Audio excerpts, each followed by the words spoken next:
Oi, gente. Boa noite. Boa noite. Estamos aqui, eu e o André. A gente veio compartilhar um pouquinho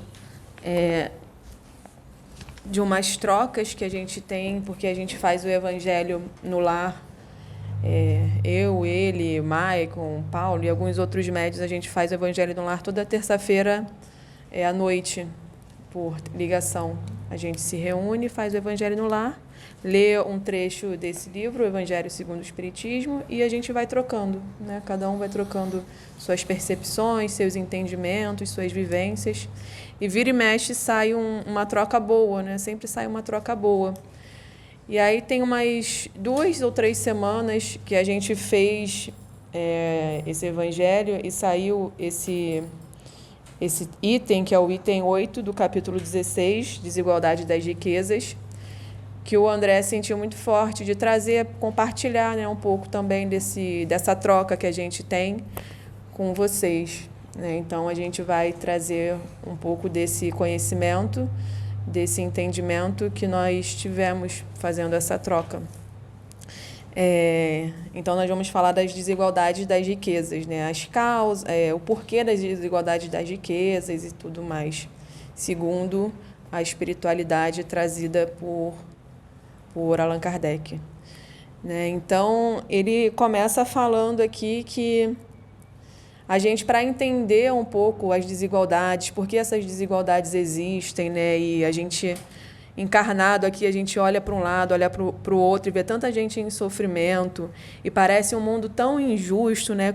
Uns com tantos, outros com tão pouco, né? E muitas vezes as pessoas ficam muito aflitas e angustiadas e querendo saber o porquê que isso acontece, né? Por que isso existe no mundo? Existe tanta desigualdade, tanta pobreza, tanta miséria no mundo, né? E aí a espiritualidade vem dizendo aqui, em primeiro lugar, que se a gente considerar só essa vida atual, vai ser impossível a gente entender o motivo dessas desigualdades, né? O motivo dessas situações que existem no mundo, né? Seja as situações de pobreza, seja as situações de desigualdade mesmo, né? Uns com tantos e outros com tão pouco. E ele vem falando aqui também que a gente linkou com o Livro dos Espíritos, que tem o capítulo 9 que fala da lei de igualdade.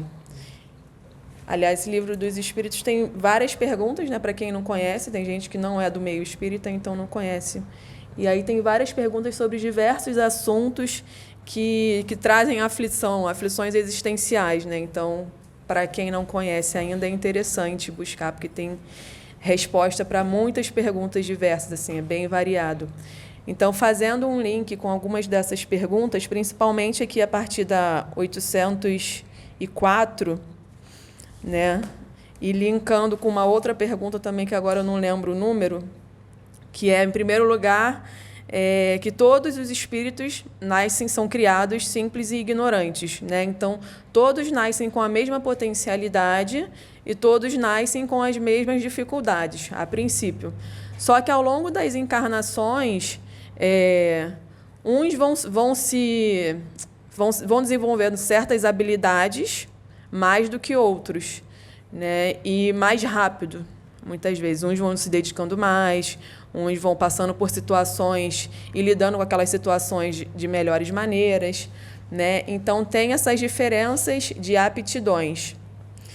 Tem também as diferenças de provas que os espíritos passam nas diferentes vidas, né? E uma das coisas que ele fala, que ele traz aqui para a gente, é que tanto a riqueza quanto a pobreza são provas, né? São espécies de provas. A gente vive num mundo de provas e expiações, né? Onde a gente está fazendo provas, né? Como numa espécie de escola mesmo, onde a gente é aprovado ou reprovado, e aí, em sendo reprovado, a gente passa pelas expiações, né? E repete aquela prova.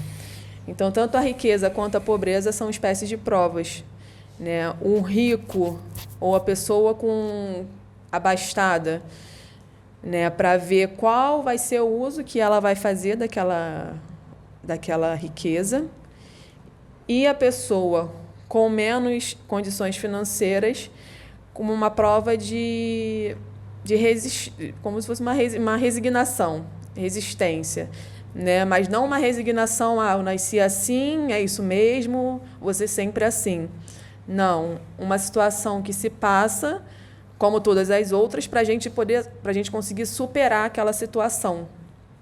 Mas nem todo mundo que veio com uma situação de escassez financeira vai nessa vida alcançar uma abundância financeira. Algumas pessoas sim alcançam, outras não. Vão passar a vida inteira tentando de diversas maneiras e não vão conseguir.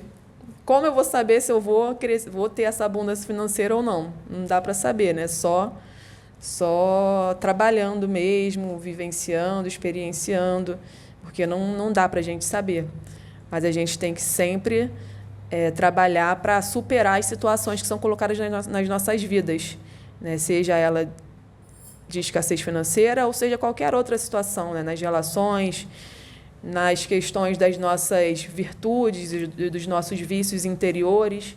São situações que a gente precisa vencer, né? Que é bom para nós mesmos vencermos, né? Não é uma coisa que alguém vai vir e te obrigar a fazer, mas é algo que é bom, que é benéfico para cada um, para nós mesmos, né? Para cada um de nós mesmos. Então, isso é uma coisa que ele fala aqui também, que ele traz.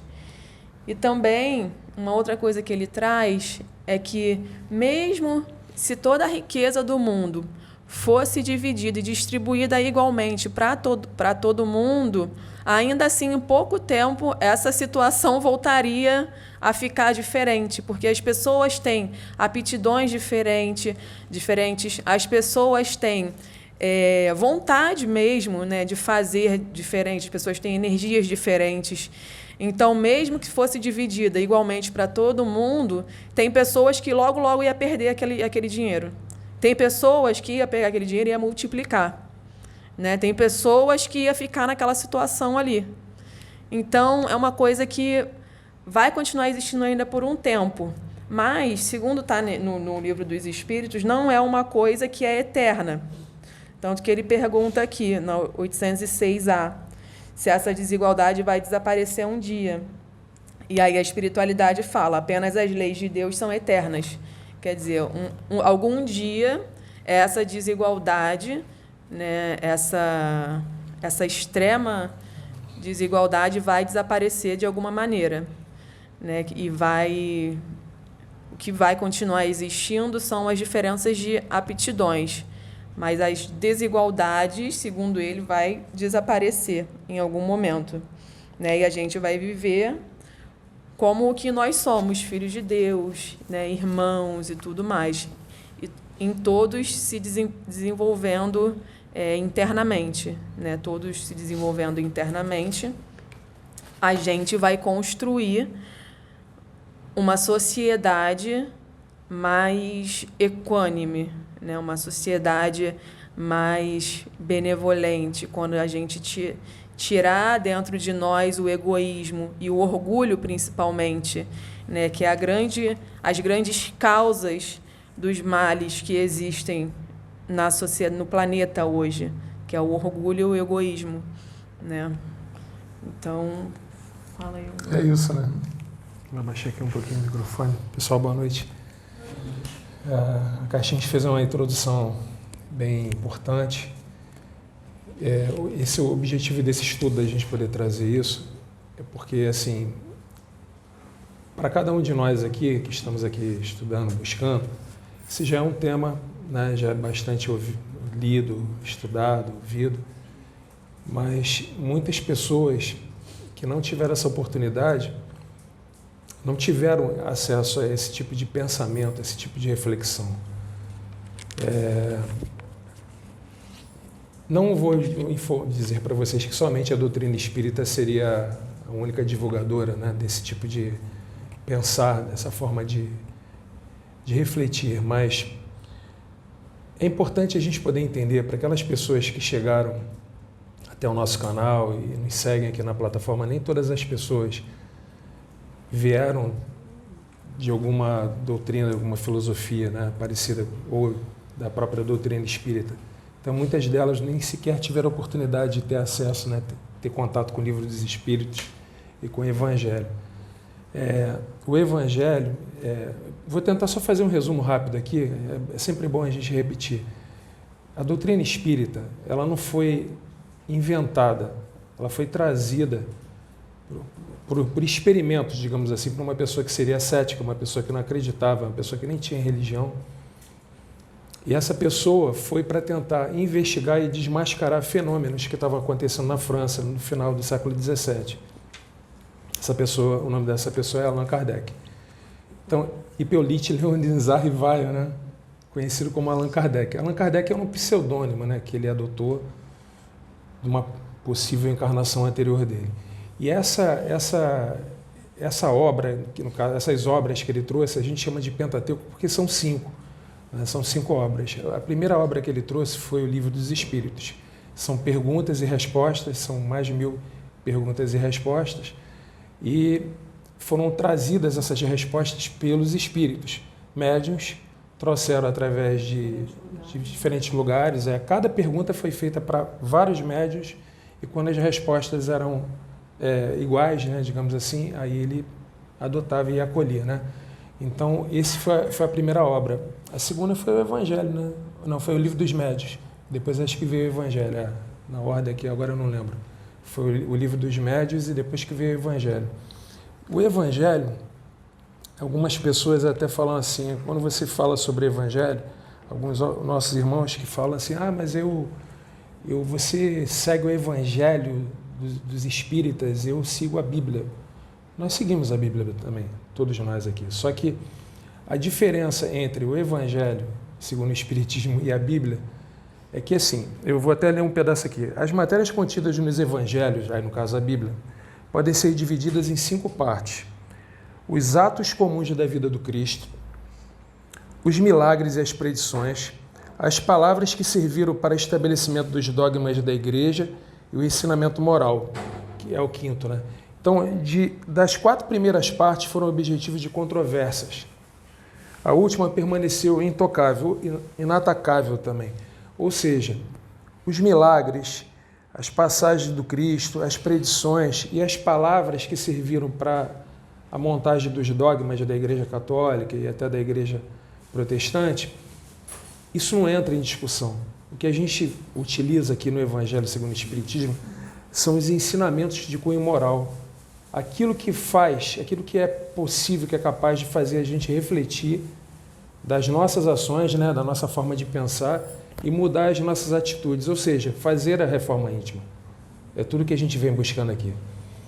Então, esse estudo que a gente vem fazendo aqui, que a gente procura fazer, o culto do Evangelho, é até legal falar isso, porque a gente está no final do ano, vamos iniciar um novo ano, hoje é dia 28, né? Então, esse vídeo deve estar entrando agora no ar, no começo agora de 2024. Eu quero convidar todas as pessoas que não conhecem e não tiveram oportunidade a começarem a estudar e a fazer o Evangelho, o culto do Evangelho lá na sua casa. Nosso colega Sérgio também está iniciando um trabalho agora, né? Em janeiro agora, ele vai começar agora um canal dele lá, o estudo do Evangelho. Eu convido as pessoas, não só no canal dele, mas também que possam fazer isso nas suas residências, nas suas casas, mesmo se puderem trazer todas as pessoas da casa para fazer, é legal. Se não puderem, façam sozinhas, porque cada lar que estiver sendo feito o Evangelho é um ponto de luz visto do espaço. Os espíritos, até sofredores, quando veem um lar que tem o culto no Evangelho, eles vêm para o culto para poder aprender. Às vezes, até aqueles espíritos não muito iluminados, até a gente brinca aí, chama de trevosos e tal, eles começam a se converter através do culto do Evangelho do lar. Então, não é aqui da nossa parte tentar impor nada, trazer nenhuma imposição. É apenas uma orientação, uma dica, uma experiência que a gente faz e dá certo. Eu já faço o culto do Evangelho no lar há uns 30 anos. e sempre trouxe benefícios. Aí, essa passagem que a gente deu uma estudada, que é a desigualdade das riquezas, a gente vai dar uma lida aqui em algumas partes, para vocês poderem entender exatamente tudo isso que a Caixinhas aqui já fez a introdução. Porque a importância da gente poder considerar essas máximas aqui do morais, né, do Cristo, é a gente tentar mudar a nossa forma de ver a vida e tentar se desvincular dessa questão de encarar a vida toda como sendo 60, 50, 80, 90 anos. Se a gente parar e pensar que tudo que acontece na nossa vida, nesse curto espaço de tempo, é tudo, a gente não vai conseguir nunca entender a justiça de Deus, a gente não vai conseguir entender a nossa evolução, a gente vai talvez angariar algum tipo de revolta, algum tipo de compreensão, alguma insensibilidade com nossos irmãos, e a gente não vai evoluir. A gente vai desperdiçar e perder uma encarnação. Então, essa mensagem é para todos nós aqui que estamos assistindo e para aqueles que não tiveram oportunidade de ter contato com isso. Esse vídeo, de alguma forma, humildemente, ele precisa chegar naquelas pessoas que estão sofrendo, que estão sem alternativa. Muitas das vezes a gente recebe contato, né, pela rede social, pelo Telegram, pelo Instagram, pessoas pedindo oração para a gente, pedindo que a gente coloque o nome delas em oração, que a gente interceda por elas. Pessoas que vêm até aqui a Casa Plataforma de Oração pedindo essa intercessão. O que nós podemos fazer é orar por essas pessoas, sinceramente, pedir por elas, mas cada uma delas pode fazer um pouco. Às vezes o problema delas é tão grave, que a gente fica até sem saber o que dizer, sem saber o que responder. São pessoas que estão assim, sem alternativa, e muitas das vezes a alternativa que elas escolhem é aquela mais difícil.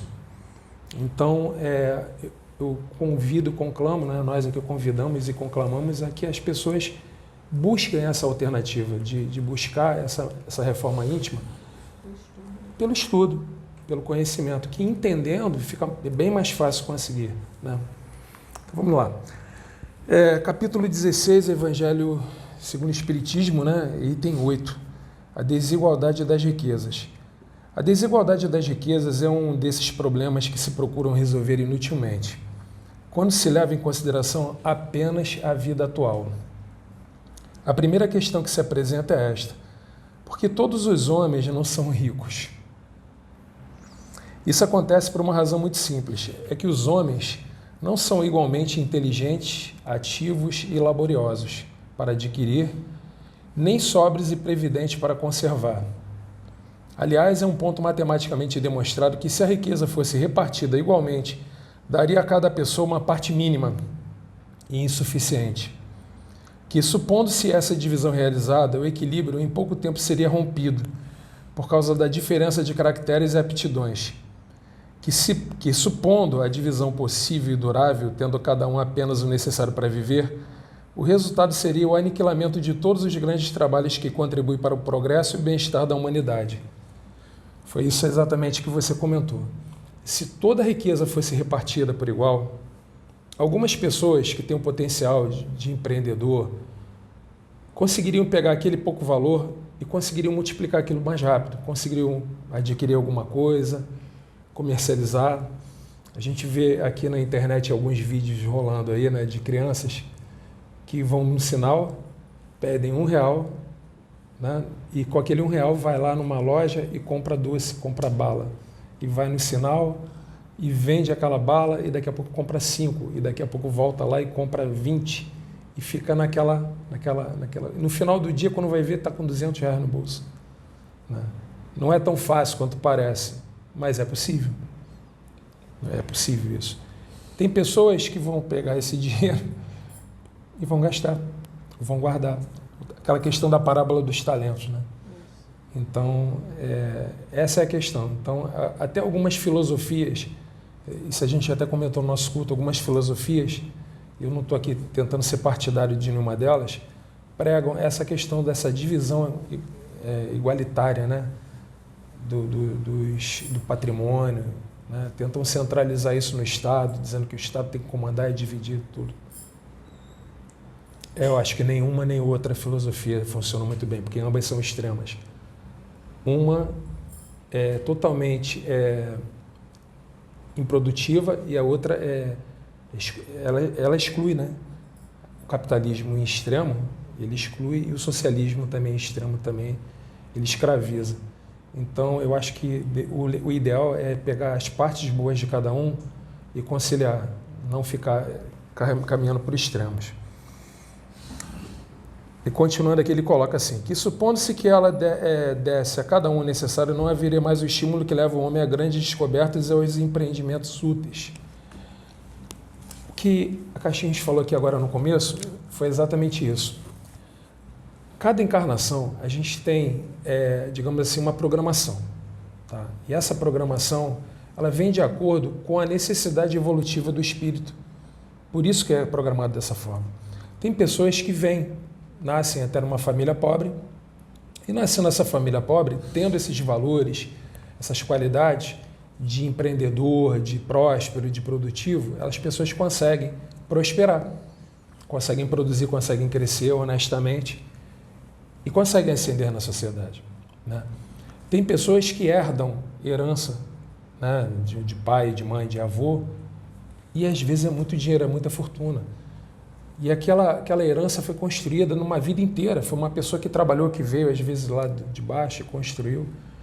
E a pessoa abdicou de viver, de usufruir aquela riqueza para poder deixar, né, alguma segurança, né, patrimonial para aqueles seus descendentes. E quando aquela pessoa que formou aquele patrimônio e deixou, né, aquele benfeitor deixou aquele pai, aquele avô, ele parte e aquilo é repartido ali com os herdeiros, aquele patrimônio é destruído rapidamente. Alguns até conseguem, alguns casos conseguem manter e dar prosperidade, mas em alguns casos aquilo é destruído. Entendeu? Porque aqueles espíritos que herdaram, eles não têm aquelas qualidades, né? E às vezes também, dentro da programação encarnatória deles, não era combinado que mesmo eles herdando aquela herança, que eles pudessem manter aquela prosperidade. Às vezes algumas coisas vão acontecer na vida deles, alguns reveses, algumas dificuldades, que até pela não imprevidência deles, pelo não cuidado deles, vai acontecer alguma coisa e eles vão perder tudo. Agora, a necessidade, às vezes a pessoa fala assim, poxa, mas por que aquela pessoa ali tem tanta coisa? Mesmo ela tendo trabalhado, conseguido trabalhar com honestidade, produzido, né, aquela riqueza de uma forma honesta, por que uma pessoa tem tanto dinheiro? Né? A pessoa tem muito dinheiro.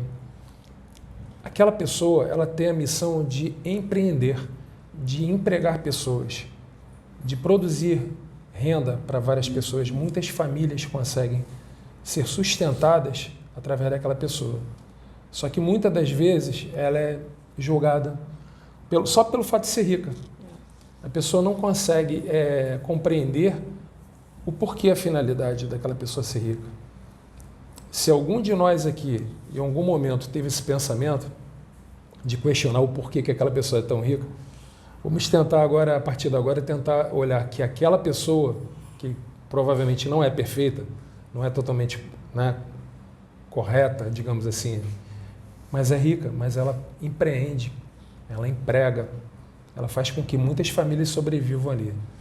Então, essa questão da riqueza também é permitida por Deus. Isso não é acidental. Se Deus concentra a fortuna em certos lugares, é para que dali ela se expanda em qualidade e quantidade suficiente, segundo as suas necessidades. Admitindo-se esse raciocínio, pergunta-se por que Deus a concede a pessoas incapazes de fazê-la frutificar para o bem de todos. Essa ainda é uma prova da sabedoria da bondade divina. Dado ao homem o livre-arbítrio, quis Deus que ele chegasse por sua própria experiência a diferenciar o bem do mal e que a prática do bem fosse o resultado de seus esforços e da sua própria vontade. Ou seja, tanto a pobreza quanto a riqueza, uma vez planejada e permitida por Deus, são provas extremas nas duas pontas que Deus permite aos espíritos encarnados passarem. A pobreza, muitas vezes, ela gera na pessoa que está passando por essa prova aquela coisa da lamentação, né? De ficar se lamentando, Vitimado. de ficar até entrando numa vitimização ou numa revolta, né? É uma prova que pode gerar isso. E a riqueza, por outro lado, é uma prova que a pessoa pode exagerar pode ir para o lado dos excessos, né? Em todos os sentidos, né? Excesso de tudo, né? De questões materiais. Então, as duas são provas, segundo a espiritualidade aqui na questão 815, uma não é mais difícil que a outra não é mais fácil que a outra. Né? As duas são igualmente difíceis, porque é isso, quando você tem o dinheiro, e até ele fala um pouco mais à frente nesse capítulo, se eu não me engano, porque num outro evangelho a gente leu ele, que o dinheiro é um usufruto, né? Tudo que a gente tem aqui na matéria, a gente é usuário daquilo, a gente é como um administrador, né? A gente não é aquilo, não tem aquilo. Tudo aquilo que a gente não vai levar daqui, a gente é só um administrador, né? Então, como a gente vai administrar as coisas que Deus coloca sobre a nossa responsabilidade que é o lance, né, de cada um.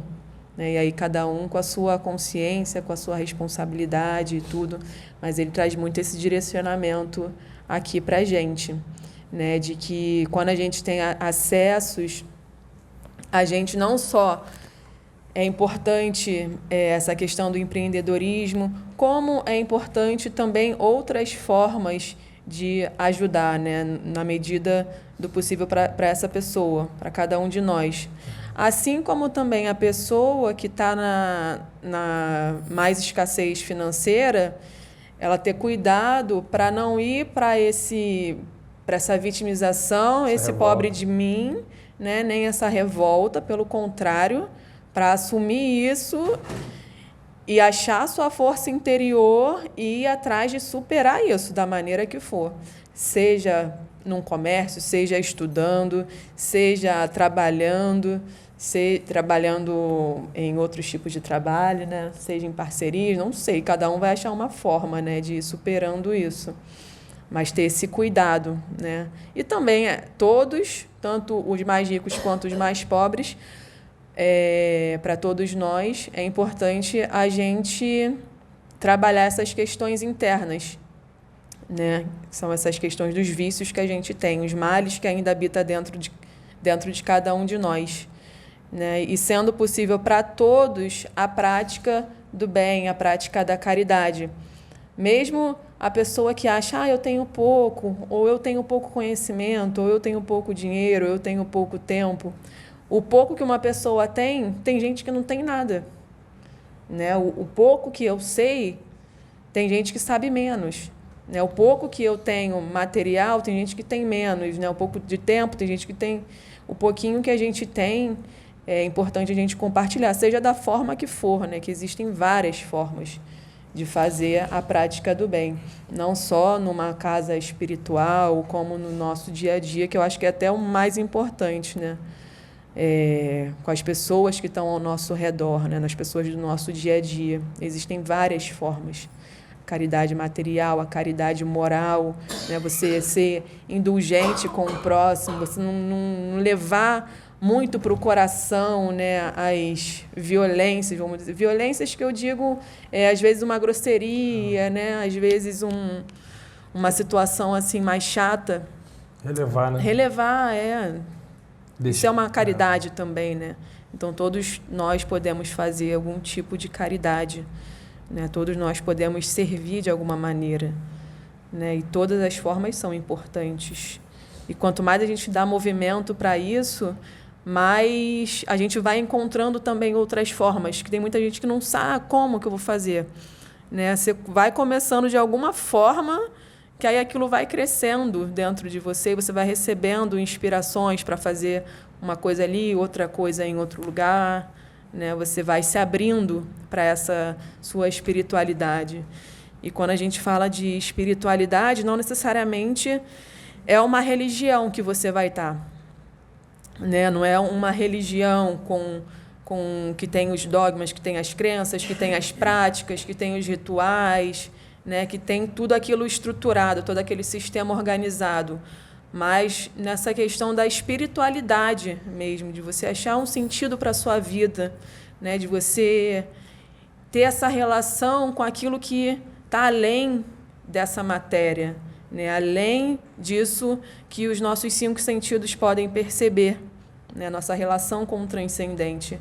Isso é espiritualidade e é importante para todos nós, né? Para todos nós, seres humanos, é muito importante, porque a gente tem essa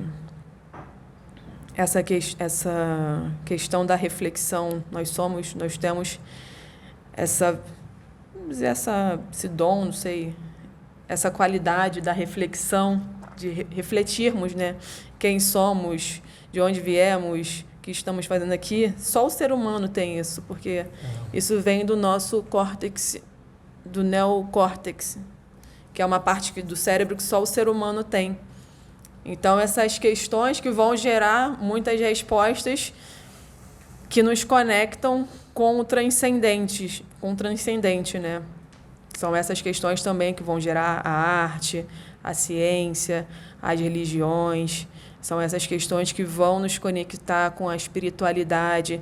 Inclusive, tem uma região nessa parte do cérebro que ela, quando a gente está em conexão, quando a gente está praticando a nossa fé, seja da maneira que for, em religião ou não, essa parte é ativada, né? Então, é uma coisa ali que está no nosso corpo físico também, né? Não é algo só, entre aspas, fora, né? Não que haja algo fora, acontece que está tudo interligado, mas está nessa parte física também, né? Então, é muito real isso, né? Não só... E é muito necessário para a gente a espiritualidade, né? E a gente vai buscando de diversas formas, né? E muitas vezes as doutrinas, elas vão trazendo direcionamentos para a gente ir aprendendo a ser humano, a ter humanidade, né? A ser sensível ao outro, a ser sensível a si mesmo também, né? A se perceber, a perceber o outro.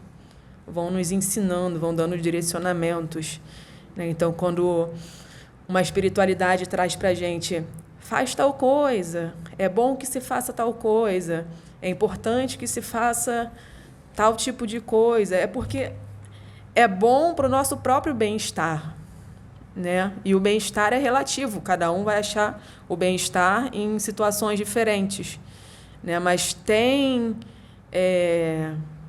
certas práticas que você vê em diversas religiões, em diferentes culturas, que dão o mesmo direcionamento e tem um resultado bom, né? Então, por isso que a gente segue e por isso que a gente busca nesses livros, né, sejam livros de uma doutrina ou de outra, mas que são livros que são trazidos pela espiritualidade de alguma maneira, por pessoas que tiveram esse acesso, porque elas dão um direcionamento para o nosso bem-estar, né? Para a nossa paz interna, que é o que todo mundo quer.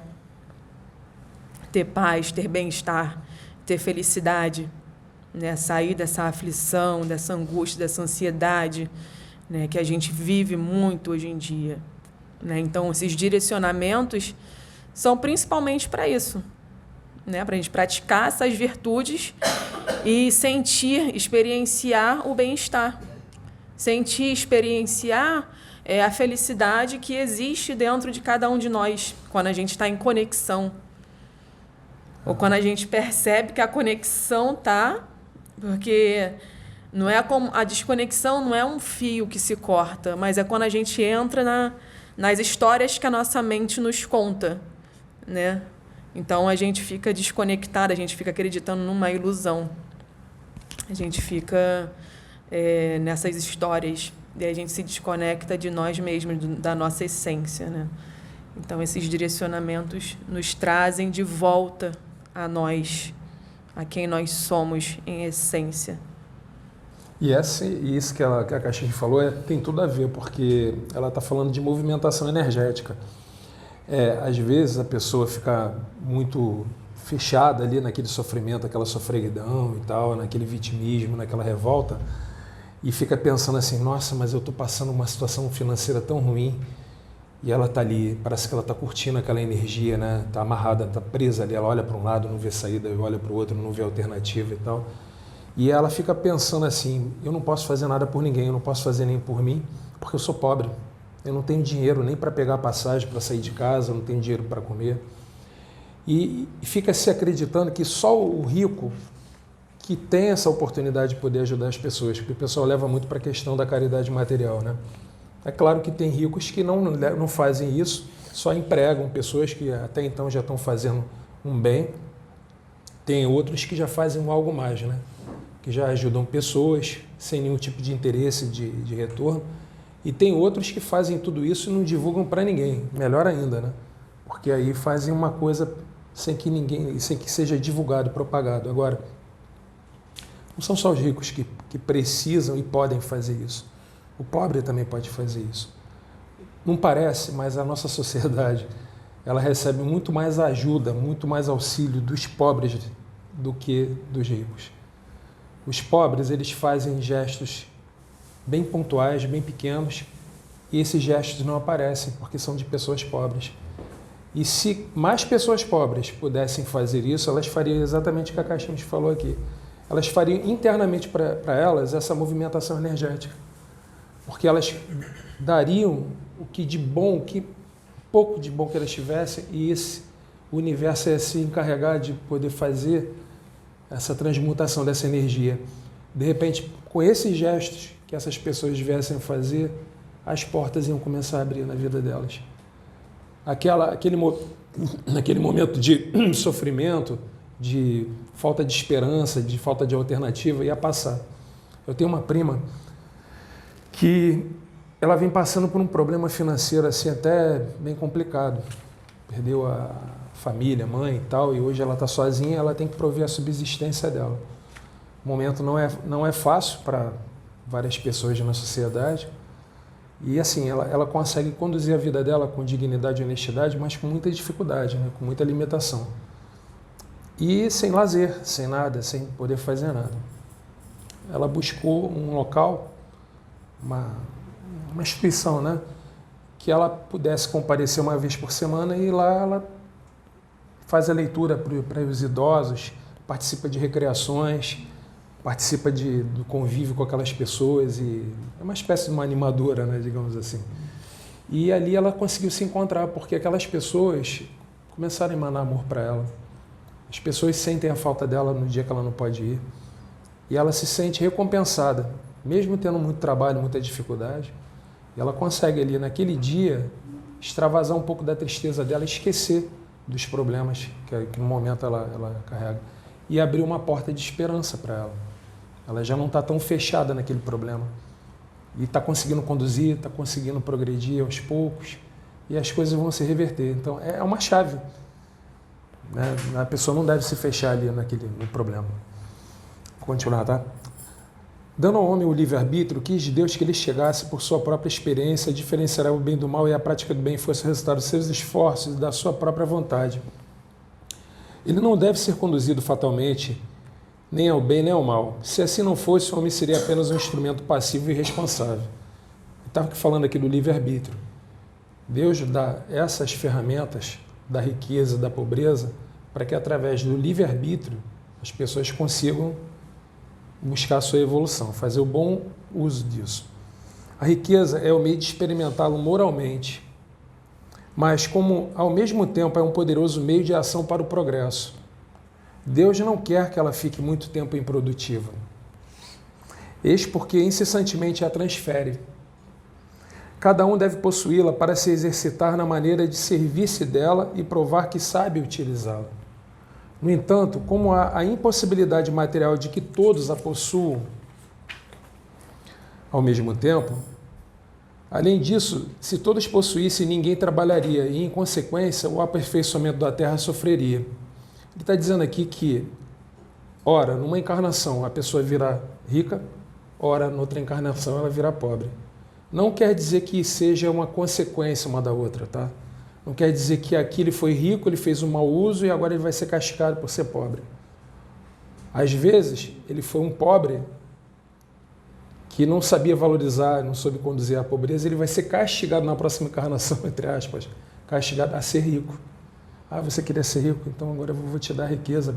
Eu quero ver o uso que você vai fazer dessa riqueza. Cada um possui por sua vez, assim sendo, aquele que hoje não a tem, já teve ou a terá em outra existência, e o que agora a possui poderá não tê-la mais amanhã.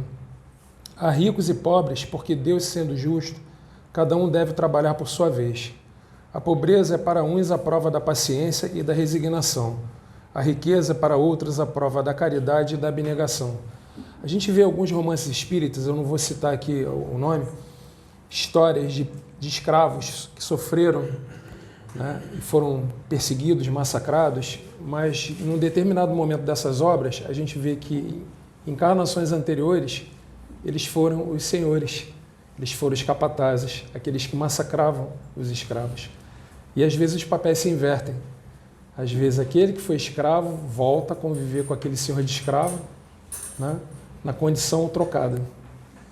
Lamenta-se com razão o uso deplorável que algumas pessoas fazem das suas riquezas, as paixões desprezíveis que a cobiça desperta, e pergunta-se: Deus é justo?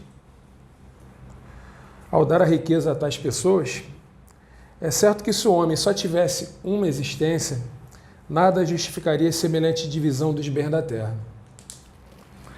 Mas se, em lugar de limitarmos a nossa visão à vida presente, considerarmos o conjunto das existências, veremos que tudo se equilibra com justiça.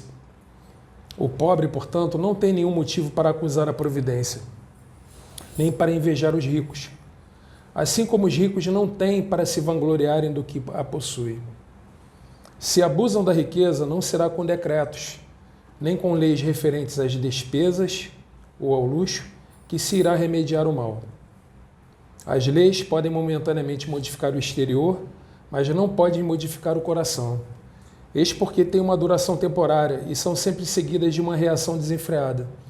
E está dizendo aqui, gente, que nós aqui, encarnados, esquecendo ou não conhecendo a questão da reencarnação, das existências anteriores, e também o fato de a gente estar no esquecimento, a gente não lembra, né, das nossas encarnações anteriores, a gente fica muito focado na vida atual e às vezes, muitas vezes, tentando cobrar e exigir desse mundo que a gente está encarnado aqui, do nosso país, do nosso estado, do nosso município, a perfeição.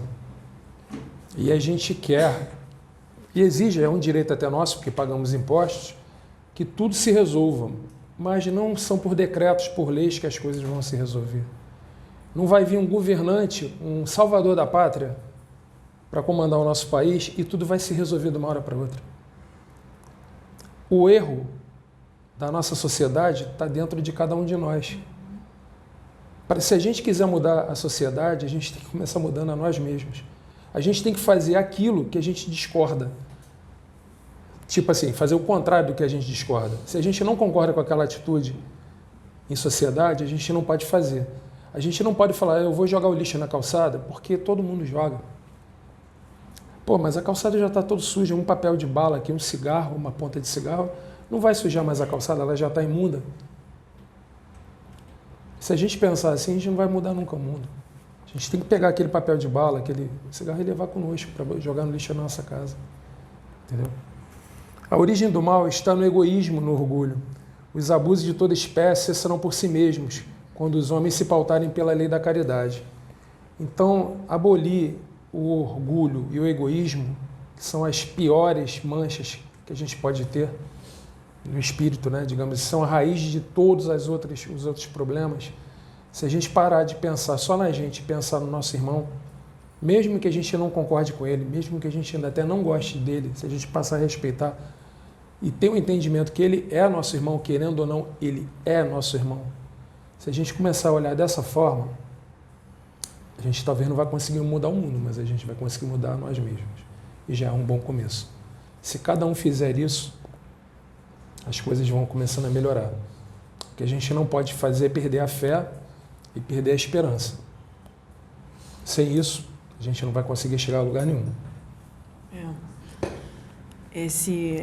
Eu vejo que em várias partes assim do Evangelho, até do Livro dos Espíritos também, ele fala muito do orgulho e do egoísmo.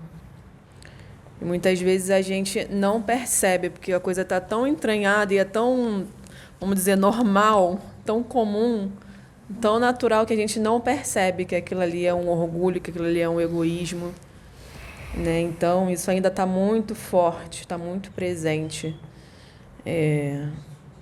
Não vou falar nem na sociedade, porque a sociedade somos cada um de nós, né? Então, está dentro de cada um de nós. Né? Por isso que é tão falado essa questão do autoconhecimento, da cura, né? Do voltar para casa, né? Que é o para si mesmo, porque tem muitas coisas muito entranhadas na gente que a gente não percebe, tem muita coisa ruim, muitos vícios, muita maldade ainda dentro de nós, muita selvageria Que a gente não que enxerga. a gente não enxerga, Tá aqui dentro. que a gente não vê. percebe. A gente não percebe, né? Tá muito Enraizado. muito enraizado, né? E por isso que é um processo também, porque a gente faz muitas coisas mais ruins e não se dá conta. A gente não se dá conta. Mesmo não querendo fazer, a gente faz, né? E muitas vezes a gente olha para o outro fazendo algo que a gente julga como ruim e muitas vezes aponta o dedo. Só que a gente também não está percebendo as maldades que a gente faz, as coisas ruins que a gente faz. Né? Por isso que tem gente, aponta um dedo, tem 4 apontado para si mesmo. Né? Quando você julgou, se está olhando o cisco no olho do outro, mas a trave no teu você não enxerga. Né? Porque é isso, está tão enraizado, o troço virou um ranço ali, que Tá você não vê. né? Você vê no outro, mas em si você não vê. E você ainda fala assim, cara, como é que o outro não está percebendo que ele está fazendo isso? Mas a gente mesmo não percebe várias coisas que a gente faz. Né? Por isso o autoconhecimento, a autopercepção, a autoconsciência, a busca de si, como um processo, né? Um processo contínuo ao longo da nossa vida. E a própria vida vai se encarregando de colocar a gente em situações para a gente se perceber. A gente tem que estar atento. E tem que estar querendo, né? Porque muitas vezes a gente vai ver coisa que em nós que a gente não vai achar legal. Vai ver coisas que às vezes a gente apontou no outro, mas que está dentro de nós. Mas por ser difícil de viver, a gente faz essa projeção no outro, né? Todo mundo faz isso. Projetar as suas sombras no outro. Todo mundo faz isso. Né? O mundo é um show de projeções, é um projetando no outro. Inclusive, até as palestras, quando a gente assistia, né, assiste, não só daqui, de outros lugares, a gente fala, isso aqui é bom para tal pessoa. É sempre o outro, né? Nunca sou eu. Nunca pra gente. É porque é difícil mesmo. Mostrar para tal pessoa. Ninguém quer ser arrogante, ninguém quer ser mesquinho, ninguém quer ser egoísta, ninguém quer ser orgulhoso. Né? Mas, ao mesmo tempo, a gente também não é isso. São vícios que a gente foi adquirindo. O que a gente é algo que está além disso. Mas aí, nesse processo, a gente vai se percebendo, vai percebendo condutas que são assim, viciosas e não virtuosas. Né? E faz parte também, tudo faz parte do processo, né? Da gente ir desenvolvendo nossas virtudes, né? E ir crescendo em busca de nós mesmos espiritualmente. Primeiro detectar isso da gente, né, que a gente passava batido, não conseguia nem enxergar, detectar e fazer força, né, para tirar isso dentro da gente, para poder limpar. Para poder praticar o outro lado, né? Porque se tem para um lado, tem para o outro lado também potencialidade. Né? Se uma pessoa é muito egoísta, também tem a potencialidade muito grande de ser generosa. Né? São polaridades. Né? É o que a gente alimenta ou não, os vícios e as virtudes. Né? Então, é isso. É isso. Fala aí, Vicente. Vendo aqui o que ele estava falando em relação a essa situação de jogar o lixo no chão, a conscientização tem que começar dentro de casa e nas escolas. Eu educava meus filhos a não jogar lixo no chão, seja onde nós estivéssemos. Tanto eu tenho um exemplo de uma vez, eu estava com meu filho, tinha 2 anos, o caçula, e nós estávamos em Niterói, ali do lado oposto às Barcas, e ele estava com um lixo na mão, ele olhou para minha mão, para mim, e falou: pai, onde é que eu jogo isso? Não tinha uma lixeira.